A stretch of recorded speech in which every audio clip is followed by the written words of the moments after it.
যদিও মুক্তিযুদ্ধের পক্ষ নিয়ে আমি একটু পরেই কথা বলছি, আওয়ামী লীগের মতো মুক্তিযুদ্ধের বিপক্ষ শক্তি বাংলাদেশের ইতিহাসে আর কোনোদিন আসেনি।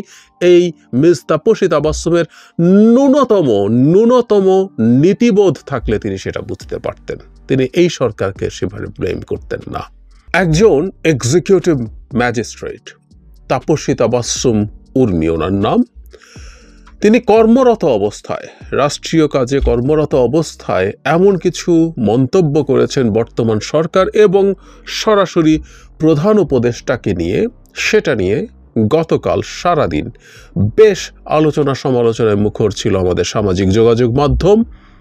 বলা বাহুল্য, সমালোচনা অনেক বেশি ছিল, কিছু প্রশংসা অবশ্য তিনি পাচ্ছিলেন। তার এই উক্তিগুলো তিনি কেন করেছেন, কি উদ্দেশ্য সফল করতে চেয়েছেন, সেটা আমরা ধারণা করতে পারি, সেই ব্যাপারে আসব।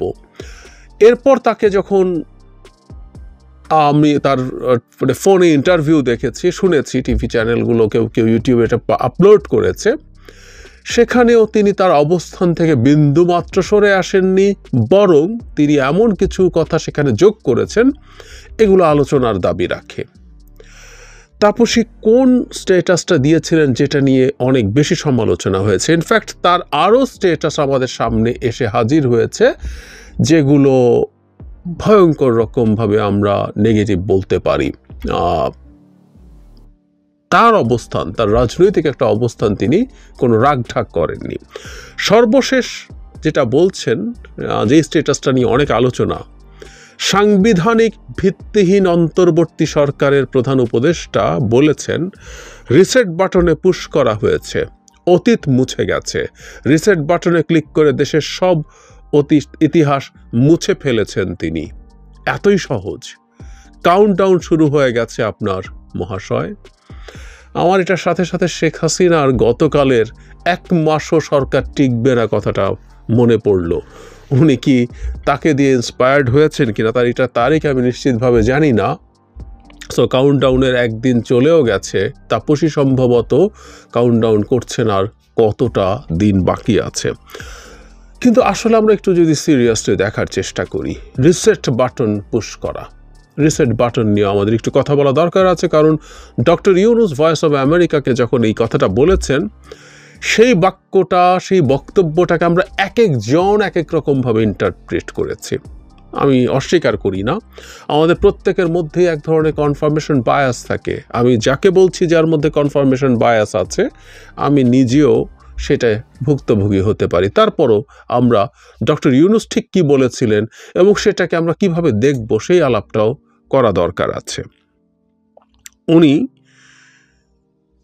ভয়েস অফ আমেরিকাকে একটা দীর্ঘ সাক্ষাৎকার দিয়েছেন। আমি সেই সাক্ষাৎকারের একটা অংশ, ওখানে টেক্সটটা ঠিক এরকম হুবহু আমি পড়ছি। একটা প্রশ্ন ছিল এরকম, সরকার পতনের পর ধানমন্ডির 32 নম্বরে বাংলাদেশের প্রতিষ্ঠাতা রাষ্ট্রপতি শেখ মুজিবুর রহমানের যে বাড়িটি ছিল, যেটিকে পরবর্তীতে জাদুঘর বানানো হয়েছে, সেটিকে বিনষ্ট করা হয়েছে। অন্তর্বর্তীকালীন সরকার দায়িত্ব গ্রহণের পর শোক দিবস হিসেবে 15ই আগস্টের ছুটি বাতিল করা হয়েছে। শেখ মুজিবুর রহমানের ভাস্কর্য ভেঙে ফেলা হয়েছে। এ নিয়ে সমালোচনা আছে। অনেকেই বলেছেন বঙ্গবন্ধু শেখ মুজিবুর রহমানকে তারা ফ্যাসিবাদের আইকন হিসেবে দেখছেন। দীর্ঘদিন ধরে বাংলাদেশের জাতির জনক হিসেবে বঙ্গবন্ধু শেখ মুজিবুর রহমান স্বীকৃত। এ ব্যাপারে আপনার দৃষ্টিভঙ্গি কি? ডক্টর ইউনূস কিন্তু একটা প্রশ্নর জবাব দেননি এবং আমি যতদূর মনে করতে পারি সেখানে তিনি কিছুটা বিরক্ত হয়েছেন। কারণ বিরক্ত হওয়ার কারণও ছিল, না হলে ভালো হতো, কিন্তু যিনি প্রশ্নকর্তা ছিলেন ভয়েস অব আমেরিকার, মানে একেবারেই মনে হয় যে আওয়ামী লীগের কোনো প্ল্যান্টেড মানুষ। যাই হোক, ডক্টর ইউনূস তখন বলেন, আপনি পুরোনো দিনের কথাবার্তা বলছেন, এর মাঝে একটা গণঅভ্যুত্থান হয়ে গেল, আপনার বোধহয় স্মরণে নেই। আপনি এমনভাবে কথা বলছেন যেন এসব ঘটনা ঘটেইনি। নতুন ভঙ্গিতে যা হচ্ছে সেটিকে দেখতে হবে। তো কত ছেলে প্রাণ দিল সেটা নিয়ে আপনার কোনো প্রশ্ন নেই, কেন প্রাণ দিল? এর ঠিক পরে তিনি বলছেন, প্রথম স্বীকার করতে হবে যে ছাত্ররা বলেছে আমরা রিসেট বাটন পুশ করেছি, এভরিথিং ইজ গন, অতীত নিশ্চিতভাবে চলে গেছে। এখন নতুন ভঙ্গিতে আমরা গড়ে তুলব, দেশের মানুষতা চায়।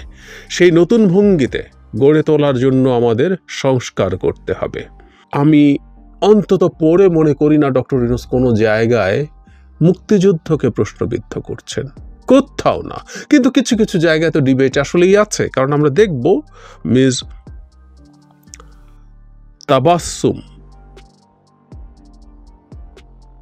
তাপসী তাবাসসুম ফোনে অনেক কথা বলেছেন। সেই কথাগুলো মধ্যে এই ব্যাপারগুলো এসছে। তিনি যেটা বলতে চেয়েছেন একটু খেয়াল করি। উনি এই সরকারকে, মানে ওখানে যতদূর বলেছেন তার চেয়ে অনেক বেশি উনি অনেক বেশি চলে গেছেন ওনার ফোন কলে। তিনি বলছেন দায়িত্বশীলতা বলতে তিনি বোঝেন দেশের উপরে কোনো থ্রেট আসলে সেটার বিরুদ্ধে কথা বলা। আমি একটু পড়ি, আমি কয়েকটা জিনিস টুকে রেখেছি। আমি চাই না আমাদের দেশে কোনো স্বাধীনতা বিরোধী শক্তি ক্ষমতায় আসুক। তিনি মনে করেন ওনার যাকে মনে হয়েছে স্বাধীনতা বিরোধী শক্তি, উনি সেটাকেই সেভাবেই ট্রিট করেছেন, এবং উনি ডক্টর ইউনূসের এই সরকারকে স্বাধীনতা বিরোধী শক্তি মনে করেন। তিনি বলছেন রিসেট বাটন পুশ করা মানে সব মুছে দেয়, আমাদের মুক্তিযুদ্ধ, জাতির পিতা, এগুলো সব প্রতিষ্ঠিত সত্য। মানে আমি খুব অবাক হই যে এই ধরনের পদে থেকে একটা মানুষের খুব বেসিক কিছু কাণ্ড জ্ঞান ইতিহাস নিয়ে থাকা দরকার। মানে আমাদের এসব পদে কারা নির্বাচিত হয়, অবশ্য কেউ বলতেই পারেন তখন কোটা টোটা সব ছিল অনেক কিছু, বা কোটা যদি নাও থেকে থাকে, এখানে নির্বাচিত হওয়া নিয়ে প্রশ্ন আছে। অথবা আপনি বোঝেন কি হচ্ছে, কিন্তু আপনি যেহেতু একটা উদ্দেশ্য নিয়ে মাঠে নামছেন, সেইটা আপনি বলতেই চাইছেন। যদিও মুক্তিযুদ্ধের পক্ষ নিয়ে আমি একটু পরেই কথা বলছি, আওয়ামী লীগের মতো মুক্তিযুদ্ধের বিপক্ষ শক্তি বাংলাদেশের ইতিহাসে আর কোনোদিন আসেনি। এই মিস তাপসী তাবাসসুমের ন্যূনতম নীতিবোধ থাকলে তিনি সেটা বুঝতে পারতেন। তিনি এই সরকারকে সেভাবে ব্লেম করতেন না। তার মতলববাজি আসলে এভাবেই বোঝা যায়। উনি বলছেন মুক্তিযুদ্ধের ইতিহাস মুছে ফেলতে যদি চায় তার বিরুদ্ধে তিনি কথা বলবেন। তিনি বলছেন বঙ্গবন্ধু তার ভাষায় আওয়ামী লীগের নেতা না, তিনি সারা বাংলাদেশের, জয় বাংলা সারা বাংলাদেশের মানুষের স্লোগান। শেখ মুজিবুর রহমান বাংলাদেশের ইতিহাসে খুব গুরুত্বপূর্ণ একজন মানুষ, কোনো সন্দেহ নেই। আমাদের মুক্তিযুদ্ধের ইতিহাস আমরা যখন লিখব তাতেও সবচেয়ে গুরুত্বপূর্ণ নাম শেখ মুজিবুর রহমানের, কোনো সন্দেহ নেই তাতে, আমি অন্তত তাই মনে করি। কিন্তু এই ভদ্রলোককে একটা দলের প্রপার্টিতে পরিণত করতে চেয়েছে আওয়ামী লীগ, এবং তাকে সামনে রেখে যাবতীয় অন্যায়, অবিচার, অত্যাচার তারা করেছেন।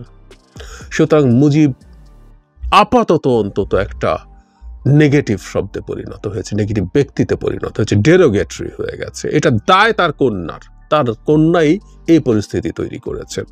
তার কন্যাই তার বাবাকে দ্বিতীয়বার হত্যা করেছেন। এই কথা আমি আওয়ামী লীগের মানুষজনকে বলতে শুনেছি। তিনি বলছেন এই সরকার স্বাধীনতা বিরোধী, এবং তিনি চান না কোনো স্বাধীনতা বিরোধী সরকার ক্ষমতায় আসুক। ওনার সেই ফোনে যে ইন্টারভিউ আছে সেটাই বলছেন। তিনি জুলাই মাসে আমাদের এখানে গণহত্যা হয়েছে কিনা সেটা নিয়ে অসন্দিহান, তদন্ত হতে হবে। এই প্রসঙ্গে আমি একটা জায়গায় আসব, উনি সাইদকে নিয়ে কি লিখেছেন। এখানে একটা কথা জরুরি, সেটা হলো জুলাই মাসে গণহত্যা হয়েছে কি হয় নাই সেই আলাপ যখন তিনি করছেন, তখন একটা কথা আমরা বলতেই পারি যে এটা গণহত্যা আসলে যে কনভেনশন সেই অনুযায়ী গণহত্যা না, কিন্তু একটা মারাত্মক ম্যাস কিলিং হয়েছে। কিন্তু তিনি বলছে সেটা তদন্ত করে নাকি নিশ্চিত হতে হবে, বিচারের জন্য তদন্ত লাগবে। কিন্তু সারা পৃথিবী যে রিপোর্ট করলো এই ম্যাস কিলিং হয়েছে এবং তার প্রিয় শেখ হাসিনার বাহিনী এগুলো করেছে, এবং তিনিও মাঠে এক্সিকিউটিভ ম্যাজিস্ট্রেট হিসাবে কোনো দায়িত্ব পালন করেছেন কিনা সেটাও আমাদের খুঁজে দেখা দরকার আছে। কিন্তু ওনার এটার জন্য তদন্ত লাগবে উনি বলছেন। ওনার ফেসবুকের বেশ কিছু জিনিস ছড়িয়ে পড়েছে, এর মধ্যে আবু সাইদ সম্পর্কে দেখেন, মানে উনি কি লিখছেন, মানে একটা মানুষ কত বড় চিন্তাগত দিক থেকে কত বড় অনৈতিক হলে, চিন্তার দিক থেকে কত বড় বর্বর হলে একটা মানুষ এভাবে লিখতে পারে। তিনি বলছেন আবু সাইদ বিশৃঙ্খলা সৃষ্টি করি, সন্ত্রাসী একটা ছেলে যে কিনা বিশৃঙ্খলা করতে গিয়ে নিজের দলের লোকের হাতেই মারা পড়লো, সে নাকি শহীদ। এটাও এখন মানা লাগবে। পরে আরও অনেক কথা, জাস্ট প্রথম 2-3টা বাক্য।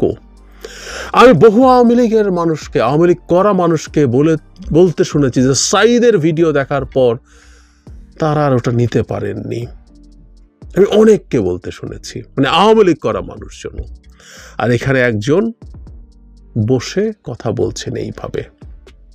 তিনি শেয়ার করছেন নিঝুম মজুমদারের ভিডিও, যেখানে নিঝুম মজুমদার বলছেন অতি তুচ্ছ মানুষ নাকি ডক্টর আসিফ নজরুল, তিনি কিভাবে জাফর ইকবালের মতো মানে ক্ষুদ্র মানুষ, মানে আসিফ নজরুলের মতো ক্ষুদ্র মানুষ জাফর ইকবালের মতো মানুষকে নিয়ে কিভাবে সমালোচনা করে। আমাদের মনে থাকার কথা, ডক্টর জাফর ইকবাল সম্পর্কে ডক্টর আসিফ নজরুল মুভমেন্টের দিনগুলোতে খুব ব্রাইটলি বেশ টাফ কিছু কথা বলেছিলেন, খুব ব্রাইটলি, আই রিপিট।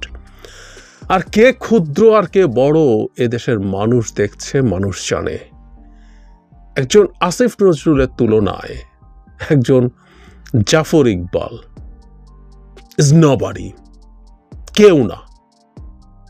উনি জিরোও নন। জাফর ইকবাল নেগেটিভ। যে মানুষটা একটা মাফিয়া সরকারের দোসর ছিল পুরো এন্টায়ার সময়ে, যার কাজ ছিল সেই সরকারের বয়ান তৈরি করা, সেই মানুষটার আর কোথায় কি প্রতিভা আছে? অনেকে এগুলো নিয়ে প্রশ্ন করছেন, আমি সেদিকে যাচ্ছি না, সেটা দেখার কিছু না। তার মতো খারাপ মানুষ, দেশের স্বার্থবিরোধী মানুষ আর কেউ হতে পারে না। ডক্টর আসিফ নজরুলকে সরিয়েই রাখি, এই মানুষটা দীর্ঘদিন থেকে দেশের জনগণের পক্ষে কথা বলেছে। একেবারে সাধারণ একজন মানুষ, যে মানুষটা এই রাষ্ট্র এই সব চিন্তায় যায় না, জাস্ট খেটে খায়, খুব সাধারণ জীবনযাপন করে, কষ্ট করে জীবনযাপন করে, তার চাইতেও অনেক বেশি নিচুতে অবস্থান করে। ওই মানুষটা অনেক মহৎ মানুষ আমি মনে করি, কারণ উনি সৎ জীবনযাপন করেন এবং আমি সেই পরিশ্রম করা মানুষটার কথা বলছি, এবং উনি রাষ্ট্রের জন্য ক্ষতিকর নন, উপকার করেন। তার যতটুকু সাধ্য আছে তার পেশার মাধ্যমে তিনি ভ্যালু অ্যাড করেন। কিন্তু জাফর ইকবালদের মতো মানুষ এই রাষ্ট্র ধ্বংসের সাথে জড়িত থাকেন, ধ্বংসের সাথে জড়িত থাকেন। এটাকে এই তাপসী তাবাসসুম মনে করছেন, আমি জানি না ওই ভিডিওর কন্টেন্ট কি আছে, ওই ভদ্রলোকের ভিডিও অ্যানালিসিস কোনোদিন শুনতে যাইনি, কিন্তু এটা হেডলাইন যখন এরকম হয় সেটাকে শেয়ার করার যোগ্য বলে মনে করছেন এই ম্যাজিস্ট্রেট।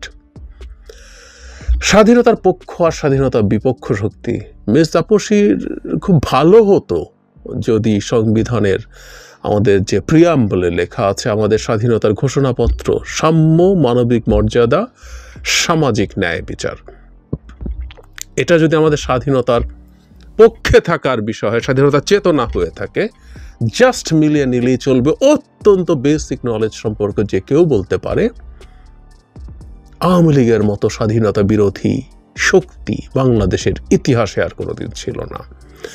একটা নির্বাচনের সঠিক পাওয়ার ট্রান্সফার না হওয়ার কারণে যে বাংলাদেশ তৈরি হয়ে গিয়েছিল, যুদ্ধ হয়ে গিয়েছিল, যেটাতে আমরা স্বাধীন হয়ে গেলাম, সেই নির্বাচনটুকুও বাংলাদেশে তার প্রিয় দল আওয়ামী লীগ, শেখ হাসিনা রাখেননি। সুতরাং উনি যখন স্বাধীনতা বিরোধী শক্তি বলেন, একটু ভেবে তার বলা উচিত, বলা দরকার। ইতিহাসে আর কখনো আসেনি। তাপসী মাঠে নামলেন কেন, আলাপ এখন আসলে সেটা। এবং আমি বলেছি যে আমি আওয়ামী লীগের কিছু মানুষজনকে বাহবা দিতে দেখছি, জাতীয় পতাকা তাকে দিচ্ছেন, তাকে হাততালি দিচ্ছেন যে উনি বিরাট বিপ্লব ঘটিয়ে ফেলেছেন।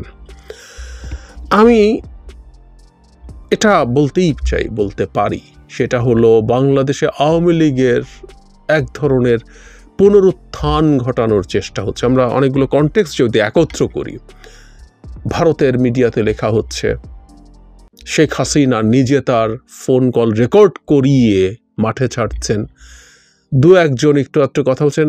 ইনফ্যাক্ট কথা বলা যাবে না তা না, কথা বলা যেতেই পারে, কিন্তু আমরা একটা কথা প্রথম থেকে বলছি, সেই মানুষগুলোকে নিয়ে আমরা আসলে ওইভাবে আলাপ করতে চাই যারা আওয়ামী লীগের এই বিভৎসতা, বর্বরতাকে সাফাই গাইছে। মানে একটা মানুষ কেমন হলে আবু সাইদ সম্পর্কে এই ধরনের কথা বলা যায়, বলছেন তিনি। সো তারা তাকে মাঠে নামিয়েছেন এবং মাঠে নামিয়ে তারা এই জিনিসগুলোকে প্রাসঙ্গিক রাখার চেষ্টা করছেন। এবং যেটা হয় আমাদের এখানে, যেটাই ঘটুক না কেন, এটাকেই ফুলিয়ে ফাঁপিয়ে ভারতের বেশ কিছু মিডিয়া আছে, বসে আছে বলার জন্য, এবং তারা এখন দেখাবেন, দেখো সরকারি চাকরিতে থেকেও এই রকম একজন প্রতিবাদ করেছে, এত ভালোবাসে তারা প্রিভিয়াস রেজিমকে, এবং একজন সরকারি চাকরি করেও ডক্টর ইউনূসের স্বাধীনতা বিরোধিতা করছে, এগুলো মার্কেটেড হবে। এদেরকে মাঠে নামানো হয় আসলে এই সব কারণে। খুব বেশি লাভ হবে? আমি খুব বেশি লাভ দেখি না, কারণ বাংলাদেশের মানুষ খুব ভালো মতো জানে কি হয়েছে, এবং আমরাও আমাদের জায়গা থেকে এই জিনিসগুলো নিয়ে যখন আলোচনা করব, আমরা এই জিনিসগুলো ডিবাঙ্ক করার সম্ভাবনা ভালোভাবেই আমরা দেখব। কিন্তু একটা কথা একটু সরকারের সতর্ক থাকার দরকার আছে, কারণ আমি যতই বলি না কেন গ্লোবালি তথ্যগুলো এক্সিজারেটেড হয়। যা ঘটছে সেটা ভারতের মিডিয়া তো বটেই, সারা পৃথিবীর বিভিন্ন গুরুত্বপূর্ণ মিডিয়াতে ভারতীয় বংশোদ্ভূত লোকজন আছে, এবং অন্যান্য জায়গায় থিঙ্ক ট্যাঙ্কে আছে, বিভিন্ন সরকারে আছে। আমি আগেও একদিন তাদের সফট পাওয়ারের কথা বলেছিলাম, ভারতের সফট পাওয়ার নিয়ে ডিটেইলড আলোচনা করব একদিন। সো সেগুলোর ব্যাপারে আমাদের একটু সতর্ক থাকা দরকার।